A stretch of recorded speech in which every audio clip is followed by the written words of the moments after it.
नमस्कार, स्वदेश न्यूज देख रहे हैं आप। मैं हूं आपके साथ ईसा अहमद। मध्य प्रदेश का कुकरू क्षेत्र जल्द ही पर्यटन के मानचित्र पर एक नई पहचान बनाने की ओर बढ़ रहा है। प्राकृतिक सौंदर्य, हरियाली, पहाड़ों, शांत वातावरण से भरपूर कुकरू को प्रमुख पर्यटन केंद्र के रूप में विकसित करने की दिशा में प्रयास तेज हो चुके हैं। सरकार का उद्देश्य है कि यहाँ पर पर्यटन सुविधाओं का विस्तार कर स्थानीय लोगों के लिए रोजगार के नए अवसर पैदा करना और साथ ही साथ क्षेत्रीय अर्थव्यवस्था को मजबूती देना। पर्यटन को बढ़ावा मिलने से स्थानीय हस्तशिल्प, पारंपरिक संस्कृति, छोटे कारोबारों को नई पहचान मिलेगी। इससे युवाओं के लिए रोजगार और स्वरोजगार के अवसर भी बढ़ेंगे, जबकि क्षेत्र में आर्थिक गतिविधियों को भी गति मिलेगी। मुख्यमंत्री डॉक्टर मोहन यादव ने कहा कि कुकरू में इको टूरिज्म, सनराइज एवं सनसेट पॉइंट सहित अन्य प्रमुख दर्शनीय स्थलों का विकास किया जाएगा। ग्रामीणों से चर्चा के दौरान मुख्यमंत्री ने कहा कि कुकरू एवं आसपास का क्षेत्र वन भूमि क्षेत्र है, जहां पर कॉफी उत्पादन की अपार संभावनाएं हैं। उन्होंने कॉफी बागान के इतिहास, भूगर्भीय परिस्थितियों एवं यहां उपलब्ध प्राकृतिक वातावरण की जानकारी भी ली। साथ ही कॉफी की खेती की संभावनाओं पर चर्चा करते हुए स्थानीय किसानों को कॉफी उत्पादन से जोड़ने पर जोर दिया। उन्होंने कहा कि कॉफी उत्पादन क्षेत्र के ग्रामीणों की आय बढ़ाने का सशक्त माध्यम बन सकता है। मुख्यमंत्री डॉक्टर मोहन यादव ने हिल स्टेशन कुकरू को प्रदेश के बड़े पर्यटन स्थल के रूप में विकसित करने की दिशा में कई महत्वपूर्ण घोषणाएं की। उन्होंने कहा कि कुकरू में पर्यटन विकास के लिए 15 करोड़ रुपए की लागत से कुकरू, चिखलदरा, मुक्तगिरी और मेलघाट को जोड़ते हुए एकीकृत टूरिज्म सर्किट विकसित किया जाएगा। आपको बता दें कि मुख्यमंत्री डॉक्टर मोहन यादव शनिवार और रविवार को बैतूल के पर्यटन स्थल कुकरू के भ्रमण पर रहे, जहां उन्होंने रात्रि चौपाल लगाकर ग्रामीणों से आत्मीय संवाद किया। एक शौगाते जो क्षेत्र में दरगावदी से कुछ त्रुटियां, कमियां रह गई थी, उसको पूरा किया। आज पूरा क्षेत्र हमारा हर्षोल्लास और गर्व से अनुभूत है। मुख्यमंत्री जी का आगमन इस क्षेत्र के लिए एक नई ऊर्जा लेके आया है। चाहे टूरिज्म का मामला हो, चाहे फॉरेस्ट प्रोडक्ट का मामला हो, चाहे कॉफ़ी प्लांटेशन का मामला हो, रोजगार का हो, हर क्षेत्र में मुख्यमंत्री जी ने घोषणाएं भी की और उस पर अमल करने के लिए अधिकारियों को निर्देश भी दिए। आने वाले समय में टूरिज्म के मामले में कुकरू प्रदेश के नक्शे पे उभर के आएगा, ऐसी मैं उम्मीद करता हूं। तो सुना आपने किस प्रकार मध्य प्रदेश में विकास के अपार संभावनाओं को देखते हुए अनेक अवसर तलाशने के प्रयास मध्य प्रदेश की मोहन यादव सरकार के। खास चर्चा करते हैं। मेहमान हमारे साथ जुड़ गए हैं अरविंद सिंह चौहान जी, एसोसिएट एडिटर, स्वदेश न्यूज़, हमारे साथ जुड़ गए हैं। बहुत बहुत स्वागत है सर आपका। और डॉक्टर भूपेंद्र सुल्लेर जी, वरिष्ठ पत्रकार, हमारे साथ जुड़ गए हैं। सर आपका भी बहुत बहुत स्वागत है। सबसे पहले अरविंद जी, आपके पास आना चाहूँगा। मध्य प्रदेश जिस प्रकार का प्रदेश है, जिस प्रकार की यहाँ पर पर्यावरणीय स्थितियाँ हैं, उनको ध्यान में रखते हुए अपार संभावनाएं हैं। पर्यटन स्थल बनाए जा सकते हैं, टूरिस्ट स्पॉट डेवलप किए जा सकते हैं। जो संभावनाएं हैं उनको तलाशने में जुटी है मध्य प्रदेश की मोहन यादव सरकार, और यही प्रयास कुकरू में देखने को मिला। देखिए, इसका सबसे अच्छी बात यह है मध्य प्रदेश के लिए, मध्य प्रदेश टूरिज्म के मामले में बहुत ही तेज़ी से आगे बढ़ रहा है, क्योंकि सबसे अच्छी बात यह है कि यहाँ का जो वन क्षेत्र है वो कहीं ना कहीं टूरिज्म को प्रभावित करता है और लुभाता भी है। आप चाहे वो पन्ना देख लें, चाहे वो हम जबलपुर के आसपास के, रीवा के आसपास जितने भी जंगली क्षेत्र हैं उन्हें उठा के देख लें, तो कहीं ना कहीं वो कहीं पर्यटकों को लुभाते भी हैं और रिझाते भी हैं, और वहाँ निश्चित तौर पर लोग वहाँ आते भी हैं और कहीं ना कहीं इंजॉय भी करते हैं। अब बात करते हैं ऐसी जगह की जो अभी लोग जिन्हें जानते भी नहीं हैं। आप कुकरू को उठा के देख लीजिए, जिस तरीके से मुख्यमंत्री डॉक्टर मोहन यादव खुद वहाँ गए और रात में रुके। और सबसे अच्छी बात ये रही कि सुबह जिस दिन वो पहुँचे, शनिवार को शाम को, सबसे पहले वो जो हिल स्टेशन है जहाँ सनसेट होता है वहाँ गए, और सुबह जाके 6:30-7 बजे उन्होंने वहाँ जाकर योगा किया। और योगा करने के बाद, चूँकि रात में भी गए और दिन में भी गए, और साथ में जितने भी पूरे क्षेत्र के संभाग के अधिकारी थे, जिले के अधिकारी थे और जो भी प्रशासनिक लोग थे, वो सब वहाँ पर थे। वहाँ पर डिस्कस किया गया। डिस्कस करने के बाद फिर रात में जब उन्होंने चौपाल वहाँ पर लगाई, वही कहा और पूछा लोगों से कि यहाँ क्या बेहतर हो सकता है। तो जो स्थानीय लोग थे, स्थानीय राजनीतिक लोग जो वहाँ लोग थे, उनका साफ तौर पर कहना था कि यहाँ अगर कुकरू को डेवलपमेंट मिलता है, विकास मिलता है, तो निश्चित तौर पर, क्योंकि अगर देखा जाए कुकरू से लगभग 35 किलोमीटर दूर चिकधारा है, महाराष्ट्र में है। चिकधारा वैसे जैसे मान लो जैसे मध्य प्रदेश का पचमढ़ी, वहाँ बिल्कुल, क्योंकि रात्रि विश्राम हमने वहीं जाकर किया था, तो वहाँ जाके देखा कि होटल और जो भी टूरिज्म इंडस्ट्री से जुड़े हुए लोग हैं, और इतना ज़्यादा वहाँ रस था, इतना ज़्यादा क्राउड था, जो कह सकते हैं कि वहाँ इतनी इतनी ज़्यादा पब्लिक थी कि वहाँ के होटल सब सारे फुल नज़र आ रहे थे। वो बिल्कुल वहाँ से मात्र 35 किलोमीटर दूर है। और आप अच्छी बात यह है कि वो जो चिकदारा है, चिकदारा से बेहतर हमारा कुकरू है।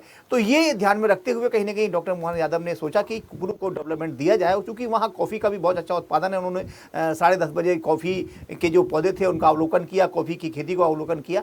तो कहीं ना कहीं अगर कुकरू को डेवलपमेंट मिलता है तो निश्चित तौर पर एक नया मध्य प्रदेश को पर्यटन स्थल मिलेगा। जी जी बिल्कुल। भूपेंद्र जी, जिस प्रकार अरविंद जी लगातार ग्राउंड जीरो पर मौजूद थे, हर जो सरकार द्वारा पहल की जा रही थी उसकी जानकारी लगातार हम तक पहुंचा रहे थे, तो एक सराहनीय पहल यहां पर सरकार की साफ तौर पर देखी जा सकती है कि जिन केंद्रों पर जनता खुद पहुंचती है वहां पर अगर पर्यटन स्थल बनाए जाएं तो वहां पर रोजगार भी पहुंचाया जा सकता है, विकास भी पहुंचाया जा सकता है। किस तरह देखते हैं आप सरकार की पहल को? विकास होगा, लोगों में समृद्धि आएगी और क्षेत्र का लोग अवलोकन कर पाएंगे। देखिए, कुकरू जो है वह इतिहास उसका बहुत पुराना है। वह सतपुड़ा के पर्वतमाला के क्षेत्र में आदिकाल से जनजाति श्रृंखला और जनजाति लोग वहां रह रहे थे। और वहां की संस्कृति हो, चाहे लोक जीवन हो, चाहे वह पारंपरिक कृषि हो, वन संपदा हो, चाहे प्रकृति के साथ सामंजस्य, भारतीय सभ्यता की जीवन शैली के अद्भुत उदाहरण रहे हैं। उन्हीं परंपराओं को आगे देखते हुए अगर हम देखें तो 1900 ब्रिटिश शासन काल में 1900 में वहां पे जिस तरह से आपके रिपोर्टर ने भी बताया कि खेती, वहां कॉफी की खेती के लिए काफी उन्मुक्त पाया गया था। और वहां जो पहाड़ हैं, वहां के जो जंगल हैं, कृषि विरासत और इतिहास के साक्षी है कि वहां काफी टूरिज्म के रूप में काफी विकसित किया जा सकता है। और साथ साथ वहां की जो ट्राइबल संस्कृति है, ट्राइबल के जो लोक परंपराएं हैं, लोक संगीत है, उनके लोक जीवन की जो कलाएं हैं, उनके बारे में लोग दर्शन प्राप्त कर सकते हैं। तो ये एक अद्भुत चीज है और इसको विकसित किया जाना चाहिए। लेकिन साथ साथ ये महत्वपूर्ण विषय है कि जब भी कोई भी विकास हो तो विकास सिर्फ उससे नहीं होता कि वहां सड़क बना दिया या होटल बना दिए। विकास वहां के है कि वहां की पर्यावरणीय चीज को रखते हुए वहां के लोक जीवन की जो संस्कृति है, परंपरा है, और वह लोक संस्कृति को संरक्षण करते हुए विकास किया जाए। तो जिस तरह से अंग्रेज काल में भी 1944 में आप देख सकते हैं, वहां पे कॉफी के रूप में खेती के रूप में विकसित किया गया था और वहां पे सुदूर पूर्व ये इस तरह से उसका लोक जीवन प्राप्त किया गया था। और ये पाया गया था कि वहां की जो कृषि व्यवस्था है और चाहे वो पर्यटन व्यवस्था है, वो इस तरह से सुरुचिपूर्ण है। तो ये उस क्षेत्र के लिए, ये विकास के लिए, साथ साथ वहां जिस तरह से आपके रिपोर्टर ने बताया कि वहां के लोगों से उन्होंने पूछा, और ये सबसे महत्वपूर्ण बिंदु है कि वहां के जो वहां के पर्यावरण जानते हैं, वहां की लोक संस्कृति, वहां की जलवायु, वहां का जनजीवन और उनकी सहभागिता के अनुसार उन्होंने पूछा और फिर उसके अनुरूप परियोजना बनाना और फिर उस पर परिपालन करना। क्योंकि हमने देखा है कि विभिन्न सांस्कृतिक परंपराओं, जिस तरह से हम मध्य प्रदेश राज्य है जो कि एक बहुत ही वनांचल क्षेत्र है, सबसे ज्यादा यहाँ जंगल है और सबसे ज्यादा वन है, और साथ साथ यहाँ की नदियां सबसे ज्यादा हैं, जल स्तर भी है, साथ साथ वनस्पतियां भी हैं, और सबसे महत्वपूर्ण है यहाँ जनजातीय क्षेत्र भी बहुत हैं। तो यहाँ संस्कृतियों की बहुत, क्योंकि लगभग 45 जनजातीय समुदाय यहाँ रहते हैं और जिनकी भाषा शैली, जिनका विज्ञान, जिनकी चिकित्सा और जिनकी अपने पर्यावरण के बीच में स्थान रखना, जो आज जो भी हम देख रहे हैं, काफी कुछ उसको रखने में उनका योगदान रहा है, चाहे वो किसी भी वेश में रहा हो। क्योंकि वह अगर मानते हैं, अगर ईश्वर के रूप में मानते हैं तो निश्चित रूप से प्रकृति को मानते हैं और प्रकृति के आराधक हैं। तो उनकी जनजातियों के लोग जिस तरह से आज के समय में उनका विकास होगा, वो मुख्य धारा में आएंगे। साथ साथ उनकी जो लोक परंपरा है और लोक संस्कृति है, उसका वैश्विक रूप से बाजार मिलेगा और लोग, पर्यटक लोग उसको जान सकेंगे कि उनका जीवन शैली, चाहे वो वन औषधि के रूप में हो, चाहे उनके लोक जीवन के रूप में हो, चाहे उनके सांस्कृतिक परंपराओं के रूप में हो, चाहे ऐतिहासिक विरासत के रूप में हो, चाहे वहां के योद्धाओं के रूप में, चाहे वो मुगलों के काल में लड़े हो, चाहे वो ब्रिटिश शासन काल में जो जनजाति बंधु, टाट्या भील वगैरह जो भी वहां के लोग लगे। तो ये जो परंपराएं आगे बढ़ेंगी तो इससे उनको स्थान भी मिलेगा और साथ साथ उनकी आर्थिक स्थिति भी सुदृढ़ होगी। और आर्थिक स्थिति सुदृढ़ होने के बाद वो मुख्य धारा में जुड़ेंगे और साथ साथ अपनी परंपरा को संरक्षण भी करेंगे। तो ये सबसे महत्वपूर्ण विषय है क्योंकि हम आधुनिकता की परिभाषा आज के समय में ये हो गया है कि शहरीकरण होना, शहरीकरण का डॉक्टर साहब रोकना चाहूंगा आपको। डॉक्टर योगेश पंडागरे, भारतीय जनता पार्टी विधायक आमला, हमारे साथ जुड़ गए हैं। सर, बहुत बहुत स्वागत है आपका स्वदेश न्यूज में। जिस प्रकार कुकरू में सरकार ने एक सराहनीय पहल की है कि कुकरू को टूरिस्ट डेस्टिनेशन के रूप में डेवलप किया जाए, वहां पर कॉफी उत्पादन की असीम संभावनाएं हैं, वहां पर लोगों को रोजगार मुहैया कराया जाए, साथ ही साथ एक जो टूरिस्ट डेस्टिनेशन है उसके रूप में भी उसे विकसित किया जाए। किस तरह देखते हैं आप सरकार की इस पहल को, और क्या कुछ चुनौतियां सरकार के सामने होंगी? जी, मैं बहुत बहुत धन्यवाद देता हूँ हमारे माननीय मुख्यमंत्री जी को कि उन्होंने अभी अपना एक जो प्रस्तावित दौरा उनका 28 जून को था, जिसमें उन्होंने यहाँ पर कुकरू में स्वयं जाकर उस क्षेत्र को देखा। और वैसे भी बैतूल प्राकृतिक संसाधनों से परिपूर्ण है, बड़ी खूबसूरत सी जगह है। और अगर उसमें कुकरू की बात किया जाए तो कुकरू तो एक ऐसा खूबसूरत जगह है जो शायद ध्रुवगढ़ के बाद सबसे ज्यादा ऊंचाई वाला क्षेत्र इस मध्य प्रदेश का सबसे बढ़िया खूबसूरत हिल स्टेशन है। और जहाँ पर आबादी है उसमें अगर आप कुकरू की बात करें तो सबसे ऊंचाई पे आबादी रहने वाली जगह भी वही है। और वहाँ का सनसेट पॉइंट, सनराइज पॉइंट बड़ा ही खूबसूरत है, वहाँ का इको टूरिज्म। और मुझे लगता था कि इनके सबके विकास की आवश्यकता थी, क्योंकि कई बार जब अगर वहाँ पर पर्यटकों को अगर पूरी सुविधाएं नहीं मिले तो पर्यटक वहाँ पर अपनी कम रुचि दिखाते हैं। लेकिन इस बार हमारे माननीय मुख्यमंत्री जी ने वहाँ पे 15 करोड़ की लागत से कुकरू, चिखलदरा, मुक्तागिरी और मेलघाट को जोड़ते हुए एकीकृत टूरिज्म सर्किट के विकसित करने की भी बात कही है। और वहाँ पर जनजातीय समूह के लिए के द्वारा होमस्टे भी बनेंगे, जिसका संचालन और बुकिंग एमपी टूरिज्म के द्वारा किया जाएगा। तो ये बड़ा अच्छी बात रही कि हम वहाँ पे आधुनिक सुविधाएं भी दे रहे हैं, अच्छे आधुनिक रेस्टोरेंट भी रहेंगे, लोगों के रुकने के लिए भी व्यवस्था होगी। और सबसे बढ़िया कि उनकी ऑनलाइन बुकिंग होगी, तो इससे जो हमारे जनजातीय समाज के लोग वहाँ पर निवास करते हैं तो उनको भी वहाँ पर लोकल में रोजगार भी मिलने की संभावनाएं बढ़ेगी और उस क्षेत्र का विकास भी होगा। और मुझे लगता है कि ये जो पहल हमारे माननीय मुख्यमंत्री जी की है, ये बैतूल जिले को पर्यटन के टूरिज्म पे भी मुझे लगता है कि विकसित करने की दिशा में एक बड़ा महत्वपूर्ण कदम है। और इसके अलावा भी कुकरू में अपनी उत्कृष्ट काफी एकमात्र काफी बागान है यहाँ पे मध्य प्रदेश का। साथ ही कोदो, कुटकी, आंवला, हर्रा, बेड़ा, सफेद मूसली, कई ऐसे प्राकृतिक उत्पाद है जो वहाँ के बड़े प्रसिद्ध भी है और साथ ही बड़े फायदेमंद भी है। तो उसके लिए कुकरू नेचुरल के नाम से इकाइयां भी स्थापित की जा रही है। वहाँ पर दुग्ध उत्पाद वहाँ के बड़े प्रसिद्ध हैं, उनके विक्रय के लिए भी वहाँ पर कुछ विक्रय केंद्र भी स्थापित करने का हमारे मुख्यमंत्री जी का संकल्प है।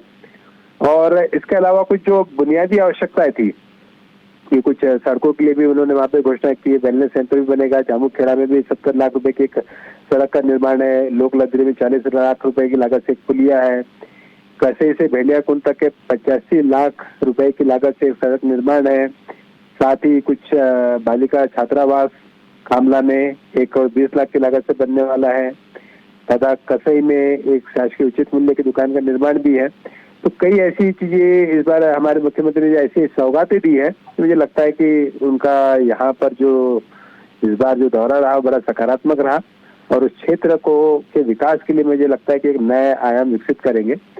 और साथ ही जो स्थानीय युवा है उनके लिए भी नेशनल स्किल डेवलपमेंट कॉर्पोरेशन के माध्यम से उनको टूरिस्ट गाइड की ट्रेनिंग देंगे, ड्राइविंग की ट्रेनिंग देंगे, होटल मैनेजमेंट का ये प्रशिक्षण देंगे। तो काफी कुछ ऐसी चीजें हैं कि लोकल के लोगों को भी इसका फायदा मिलेगा। और जो एक बड़ी खूबसूरत जगह है जो अभी तक मुझे लगता है अनआइडेंटिफाइड रही है, टूरिज्म के मैप पे नहीं रही, वो भी अब शायद हमको नक्शे पे दिखने लगेगा और सभी लोगों का फायदा। और हमारे बैतूल के लिए एक बहुत बड़ी सौगात मुख्यमंत्री जी ने दी है, मैं उनका बहुत धन्यवाद देता हूँ। योगेश जी, जिस प्रकार पर्यटन की हमने बात की, माना जा सकता है बेहद खूबसूरत वो क्षेत्र है जहां पर अपार संभावनाएं हैं, लेकिन साथ ही साथ एक जो प्रोडक्ट लगातार चर्चा का विषय कुकरू दौरे के बाद बना हुआ है वो है कॉफ़ी। न सिर्फ भारत में बल्कि विदेशों में भी कॉफ़ी की एक बहुत बड़ी मात्रा में डिमांड है। अगर मध्य प्रदेश में और कुकरू में इस प्रकार कॉफ़ी को एक उत्पाद के रूप में जो है प्रमुखता से जो है उस पर ध्यान दिया जाए, उसका उत्पादन किया जाए और उसे अगर एक्सपोर्ट इंपोर्ट किया जाए, तो माना जा सकता है इस क्षेत्र में कहीं ना कहीं इकोनॉमी बूस्टर भी कुकरू साबित हो सकता है। जो वहाँ के कॉफी के बागान है वो अंग्रेजों के वक्त से है जी। तो ये तो एक चीज दिखती है कि वहाँ की जो परिस्थिति है वो कॉफी के उत्पादन के लिए अनुकूल है। और कॉफी एक ऐसा पेय पदार्थ है कि जिसका पूरी दुनिया में जिसकी डिमांड है। तो वहां पर अभी कॉफी के प्रोडक्शन के लिए भी वहां पे मुख्यमंत्री जी के द्वारा बात की है, और कुछ जो वहाँ पे कॉफी है रोबुस्टा और अरेबिका कॉफी के वहाँ पे उसका उत्पादन, उसका कल्टीवेशन, उसके प्रोसेसिंग के लिए भी लगभग 1 करोड़ की लागत से एक परियोजना स्थापित करने का भी हमारे मुख्यमंत्री जी का संकल्प है। और कॉफी बोर्ड और वन विभाग द्वारा ग्रामीणों को कॉफी उत्पादन की तकनीक का भी सहयोग दिया जाएगा। और मुझे लगता है कि अगर कॉफी का उत्पादन भी वहाँ पे बढ़ता है तो ये भी एक बड़ा मजबूत रोजगार का साधन वहाँ पर सिद्ध होने जा रहा है। तो कई जो चीजें वहाँ पर अंडर डेवलप थी, मुझे लगता है कि मुख्यमंत्री जी के आने के बाद इन सभी विषयों को एक नई गति मिलने जा रही है। योगेश जी, अंतिम सवाल आपसे, जिस प्रकार मध्य प्रदेश में भरपूर जंगल हैं, तालाब हैं, नदियां हैं, और अगर इसी प्रकार टूरिस्ट स्पॉट्स डेवलप किए जाएं और जिस प्रकार न सिर्फ मध्य प्रदेश से बल्कि पूरे देश से अगर सैलानी यहाँ पहुंचे तो मध्य प्रदेश जो है इस क्षेत्र में काफी बेहतर प्रदर्शन कर सकता है। देखिए, टूरिज्म तो अब एक ऐसा साधन बन चुका है जिसमें कई देशों की भी जीडीपी चलती है जी। तो और मध्य प्रदेश भी प्राकृतिक संसाधनों से परिपूर्ण है। कई क्षेत्र ऐसे हैं जिनके में अभी विकास की अपार संभावना है, और टूरिज्म को भी अट्रैक्ट करने के लिए मुझे लगता है अगर वहाँ पे डेवलपमेंट हो तो निश्चित रूप से वहाँ पे टूरिज्म भी बढ़ेगा और हमारे मध्य प्रदेश की इकोनॉमी को भी उससे बल मिलेगा। तो मुझे बिल्कुल जहाँ जहाँ पर ऐसे संभावना हमें दिखती है तो सभी संभावनाओं पर विचार करते हैं, उनके डेवलपमेंट और उसमें वहाँ पे टूरिस्ट को आकर्षित करने के लिए नए नए कुछ न कुछ प्रयोग होने चाहिए। जैसे कुकरू में एक और प्रयोग अभी मुख्यमंत्री जी द्वारा करने जा रहे हैं कि वहाँ पर जो एडवेंचर स्पोर्ट्स और रोमांचक गतिविधियां, एक बार वहाँ पे पहले भी इसका हम लोगों ने किया था वहाँ पर, जिसमें एडवेंचर स्पोर्ट्स भी थे। कुकरू मेला इस नाम से वहाँ पर एक कार्यक्रम आयोजित किया गया था जिसमें एडवेंचर स्पोर्ट्स और कई अन्य रोमांचक गतिविधियां थी। तो वो भी टूरिस्ट को अट्रैक्ट करती है और वहाँ पे इन सब की भी संभावना है, ट्रैकिंग भी वहाँ पे की जा सकती है। तो ये सभी चीजों को लेकर इसमें पूरा एक कार्य योजना तैयार की जा रही है और मुझे लगता है अगले कुछ दिनों में वो कुकरू एक अलग तरह से दिखने जा रहा है और मुझे पूरा विश्वास है कि वो मध्य प्रदेश का भारत के मानचित्र में भी वो स्थापित होगा एक टूरिस्ट पॉइंट की तरह। जी बिल्कुल, धन्यवाद योगेश जी, अरविंद जी और डॉक्टर भूपेंद्र सुल्लेर जी, आपका भी इस चर्चा में शामिल होने के लिए। तो मध्य प्रदेश सरकार लगातार असीम संभावनाओं को तलाश रही है। मध्य प्रदेश के मुख्यमंत्री डॉक्टर मोहन यादव जहां जाते हैं सौगातों का और संभावनाओं का पिटारा लेके जाते हैं और इसी क्रम में कुकरू को खास तौर पर विकसित किया जाएगा। वहां के कॉफी बागान से लेकर पर्यटन स्थलों को भी सजाया जाएगा, संवारा जाएगा। इस खास पेशकश में फिलहाल इतना ही। आप देखते रहिए स्वदेश न्यूज़, सबसे पहले देश।